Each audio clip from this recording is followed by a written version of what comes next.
One nation one election అమలు చేయడం అంత ఈజీ కాదంటున్నారు నిపుణులు. ముఖ్యంగా 5 కీలకమైన అధికరణాలను సవరించాల్సి ఉంటుంది.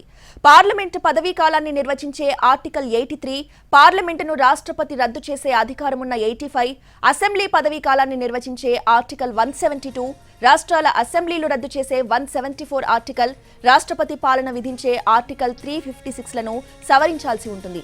ఇక దీనికి గాను వివిధ పార్టీల మధ్య ఏకాభిప్రాయం కూడా సాధించాల్సి ఉంటుంది. రాష్ట్రాల మధ్య ఏకాభిప్రాయం చాలా కీలకంగా మారనుంది.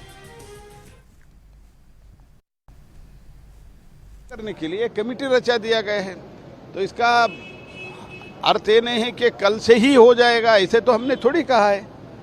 धन्यवाद। विशेष सत्र बुलाया गया है। विशेष सत्र में जो एजेंडा है आपसे जरूर मैं इधर ही रहता हूँ, 2-3 दिन में फाइनल, 3-4 दिन में जब फाइनल होता है मैं आपसे चर्चा जरूर करूंगा। इम्पोर्टेंट आइटम है, इसीलिए हमने बुलाया है। इससे पहले भी इलेक्शन हुए हैं सर देश में, ऐसा नहीं है कि लोकसभा विधानसभा ये पहली बार इलेक्शंस कई एक साथ हुए हैं। पहले ऐसे जहाँ तक मैं जानता हूँ पहले 63, 67 तक, शायद 67 तक लोकसभा और विधानसभा एक साथ ही चुनाव होता था। उससे देश में एक डेवलपमेंट के लिए एक अच्छा माहौल रहता था। क्योंकि आज देखिए, जब भी भारत में एक सरकार लोकसभा में मीन सेंट्रल में चुन के आते हैं, उसके बाद सारे 5 वर्ष कहीं ना कहीं चुनाव चलता रहता है। इसीलिए डिसीजन मेकिंग प्रोसेस में भी कई प्रॉब्लम होता है। तो चर्चा करने के लिए कमेटी रचा दिया गया है, तो इसका अर्थ ये नहीं है कि कल से ही हो जाएगा, इसे तो हमने थोड़ी कहा है। धन्यवाद। विशेष सत्र बुलाया गया है। विशेष सत्र में जो एजेंडा है आपसे जरूर मैं इधर ही रहता हूँ, 2-3 दिन में फाइनल, 3-4 दिन में जब फाइनल होता है मैं आपसे चर्चा जरूर करूंगा। इम्पोर्टेंट आइटम है, इसीलिए हमने बुलाया है। इससे पहले भी इलेक्शन हुए हैं सर देश में, ऐसा नहीं है कि लोकसभा विधानसभा ये पहली बार इलेक्शंस कई एक साथ हुए हैं। पहले ऐसे ముంబైలో ఇండియా కూటమి సమావేశం కొనసాగుతోంది. కాంగ్రెస్ చీఫ్ ఖర్గే, అగ్రనేతలు సోనియా, రాహుల్ సహా వివిధ పక్షాల నేతలు, సీఎంలు హాజరయ్యారు. కూటమి లోగోను విడుదల చేసే అవకాశం ఉంది. ముఖ్యంగా మోడీ సర్కార్ను గద్దె దింపడమే లక్ష్యంగా చర్చ జరగనుంది. ఇక ఈ మీటింగ్ కి సంబంధించిన పూర్తి అప్డేట్స్ ని మా ప్రతినిధి రాజు అందిస్తారు. రాజు,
వన్ నేషన్ వన్ ఎలక్షన్ అమలు చేయడం అంత ఈజీ కాదంటున్నారు నిపుణులు. ఇదే అంశంపై పూర్తి అప్డేట్స్ ని మా ప్రతినిధి రాజు అందిస్తారు.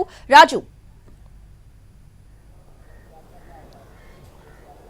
రోజా, ఇప్పుడు దేశవ్యాప్తంగా కూడా వన్ నేషన్ వన్ ఎలక్షన్ పైన మాత్రమే చర్చ జరుగుతున్నటువంటి పరిస్థితి ఉంది. నిజంగా వన్ నేషన్ వన్ ఎలక్షన్ అనేది సాధ్యమా? దీనికి ఉన్నటువంటి పరిమితులేంటి? దీన్ని సాధించాలంటే రాజ్యాంగంలో ఎటువంటి మార్పులు చేయాల్సి ఉంటుందనే దాని మీద ఇప్పుడు న్యాయ నిపుణులతో పాటు ప్రత్యేకంగా ఎవరైతే అటు న్యాయ కోవిదులు, మరోవైపు రాజ్యాంగ పరిధిలో అంటే రాజ్యాంగం పైన అవగాహన ఉన్నటువంటి వాళ్ళు సైతం ఒక ప్రత్యేకమైనటువంటి చర్చ జరుపుతున్నటువంటి పరిస్థితి కనిపిస్తుంది. ఈ పరిస్థితుల్లో ఇప్పటికే అటు పార్లమెంటు సమావేశాల్లో స్పెషల్ సెషన్స్ ఈ నెల 18 నుంచి 22వ తేదీ వరకు నిర్వహిస్తున్నట్లు ప్రకటన అటు ప్రహ్లాద్ జోషి, ఎవరైతే పార్లమెంటు వ్యవహారాల మంత్రి ఉన్నారో, ఆయన స్పష్టం చేసినటువంటి పరిస్థితి ఉంది.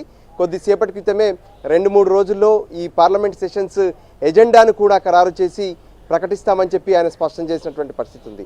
అయితే గతంలో ఎన్నో సందర్భాల్లో కూడా ఈ జమిలీ ఎన్నికలపైన పార్లమెంట్లో చర్చకు వచ్చినటువంటి పరిస్థితి కనిపించింది. ఈ సందర్భంగా ఎవరైతే న్యాయశాఖకు మంత్రిగా ఉన్నటువంటి మంత్రులు పలు సందర్భాల్లో వాళ్ళు ఇచ్చినటువంటి సమాధానాల ప్రకారం ఇప్పటి వరకే ఏదైతే వన్ నేషన్ వన్ ఎలక్షన్ అనేటువంటి విధానం అనేది లా కమిషన్ దీనిపైన అధ్యయనం చేస్తుంది. దీనికి సంబంధించి పలు కీలక నిర్ణయాలు తీసుకోవాల్సి ఉందని చెప్పి కేంద్ర ప్రభుత్వం అధికారికంగా స్పష్టం చేసినటువంటి పరిస్థితి కనిపించింది. సో ఇందులో భాగంగా ఆ కేంద్ర ప్రభుత్వం ముందు ఇప్పుడున్నటువంటి సవాళ్లు ఏంటి అనేది కనుక మనం పరిశీలిస్తే రాజ్యాంగంలోని పలు అధికరణలను మార్చాల్సినటువంటి అవసరం ఉంది. అందులో కీలకంగా పార్లమెంటు పదవీ కాలాన్ని నిర్వచించే ఆర్టికల్ 83. అంటే పార్లమెంట్ ఇప్పుడు 5 ఏళ్ల పాటు మాత్రమే కొనసాగుతుందంటూ మనం చూస్తున్నాము. సో దాన్ని మార్చాల్సి ఉంటుంది. ఎందుకంటే అసెంబ్లీ ఎన్నికలు పార్లమెంటు ఎన్నికలు ఒకేసారి జరపాలంటే కొంత వెనక్కి కొంత ముందుకి జరపాల్సి ఉంటుంది. సో దానికి కావాల్సినటువంటి 83వ ఆర్టికల్ను మార్చాల్సి ఉంటుంది, దాంట్లో సవరణ చేయాల్సి ఉంటుంది.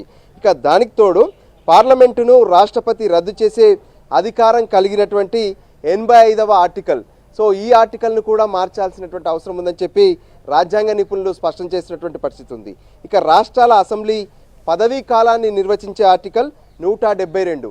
అంటే ఇప్పుడు ఒకేసారి ఎన్నికలు జరగాలంటే రాష్ట్రాల అభిప్రాయం ఖచ్చితం. సో వాళ్ళందరూ కూడా పూర్తి స్థాయిలో ఒప్పుకుంటేనే జమిలీ ఎన్నికల నిర్వహణ అనేది సాధ్యమవుతుంది. సో దానికి రాష్ట్రాల అసెంబ్లీలకు సంబంధించినటువంటి ఆర్టికల్ ఏదైతే 172 ఉందో దాన్ని కూడా సవరించాల్సినటువంటి అవసరం ఉందని చెప్పి గతంలోనే కేంద్రం స్పష్టంగా చెప్పినటువంటి పరిస్థితి కనిపించింది. ఇక దానికి తోడు రాష్ట్రాల అసెంబ్లీలను రద్దు చేసే అధికరణ ఉన్నటువంటి ఆర్టికల్ 174. సో ఈ 174ను కూడా సవరిస్తేనే ఈ జమిలీ ఎన్నికలు సాధ్యమనేది కూడా స్పష్టమవుతుంది. దాంతోపాటు రాష్ట్రాల్లో రాష్ట్రపతి పాలన విధించేటటువంటి ఆర్టికల్ 356 కూడా చాలా కీలకం కాబోతుంది. సో ఈ 5 అధికరణలను మార్చినప్పుడే జమిలీ ఎన్నికల నిర్వహణ అనేది సాధ్యమవుతుంది. సో ఈ 5 అధికరణలు మార్చడానికి రాజ్యాంగంలో ఎంతవరకు వీలుంది, దీనికి సంబంధించినటువంటి న్యాయపరంగా ఎటువంటి ఆటంకాలు ఉన్నాయనే దానిపైనే ఇప్పుడు చర్చ జరుగుతున్నటువంటి పరిస్థితి ఉంది. అయితే దీనికి సంబంధించి పూర్తిగా కూడా అధ్యయనం చేసేందుకు మాజీ రాష్ట్రపతిగా ఉన్నటువంటి రామ్నాథ్ కోవింద్కు ఈ బాధ్యతలు అప్పగించారు. ఆయన ఒక కమిటీ ద్వారా పూర్తి స్థాయిలో దీనికి సంబంధించి అధ్యయనం చేయబోతున్నారు. అయితే 5 రోజుల స్పెషల్ సెషన్స్లో ఈ అధికరణలను మార్చేటటువంటి బిల్లులను ప్రవేశపెట్టే అవకాశం స్పష్టంగా కనిపిస్తుంది. దీనికి తోడు దేశంలో ఉన్నటువంటి రిజిస్టర్ అయినటువంటి రాజకీయ పార్టీలన్నీ కూడా ఏకాభిప్రాయాన్ని చెప్పాల్సి ఉంటుంది. రాష్ట్రాల అభిప్రాయం, రాజకీయ పార్టీల అభిప్రాయంతో పాటు ఈ 5 ఆర్టికల్స్ ఏవైతే ఉన్నాయో రాజ్యాంగంలో వీటిని మార్చినప్పుడే జమిలీ ఎన్నికలు సాధ్యమవుతాయి. అయితే ఇప్పటికే పార్టీలన్నీ కూడా ఏకమయ్యేందుకు ఎన్డీఏ కావచ్చు, ఇండియా కూటమిలు వేరువేరుగా ఉన్నటువంటి పరిస్థితి కనిపిస్తుంది. సో ఇండియా కూటమి దీన్ని ఇప్పటికే వ్యతిరేకిస్తున్నటువంటి పరిస్థితి ఉంది. రాష్ట్రాలకు సంబంధించి అంటే ఏదైతే రాష్ట్రాల అసెంబ్లీ ఎన్నికలు ఒకేసారి జరగడం అంటే చాలా ఇబ్బందిగా ఉంటుంది. ఎందుకంటే ఇప్పుడు ఈ ఏడాది చివరిలో ఏదైతే తెలంగాణ, దాంతోపాటు మధ్యప్రదేశ్, ఛత్తీస్గఢ్, మిజోరాం సంబంధించినటువంటి ఎన్నికలు ఉన్నాయి. సో ఒకవైపు గత 3 నెలల క్రితమే బెంగళూరు ఎన్నికలు కూడా జరిగాయి. అంటే వాళ్ళకి ఇంకా 4 ఏళ్లకు పైబడి సమయం ఉన్నటువంటి పరిస్థితి ఉంది. సో ఇప్పుడే జరిగేటటువంటి రాష్ట్రాలు మళ్ళీ ఉన్నాయి. సో వీటన్నిటి లెక్కలు చూడాలంటే చాలా ఇబ్బందికరంగా ఉంటుంది. సో వాటన్నిటిని కూడా పూర్తి స్థాయిలో అధ్యయనం చేసిన తర్వాతనే ఈ జమిలీ ఎన్నికలకు సంబంధించినటువంటి బిల్లు తేవడం అనేది కుదురుతుందని చెప్పి స్పష్టం చేసినటువంటి పరిస్థితి ఉంది. దానికి అనుగుణంగానే మాజీ రాష్ట్రపతి రామ్నాథ్ కోవింద్ తన నేతృత్వంలో ఒక కమిటీ మొత్తం కూడా ఫామ్ కాబోతుంది.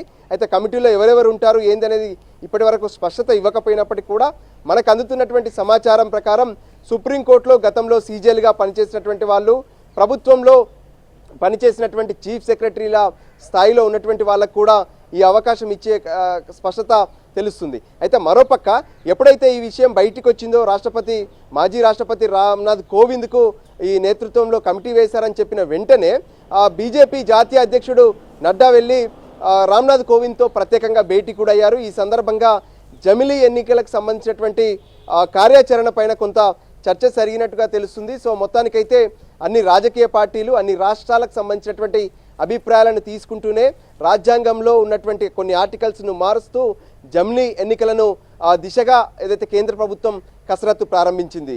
రోజా. Right, thank you Raju.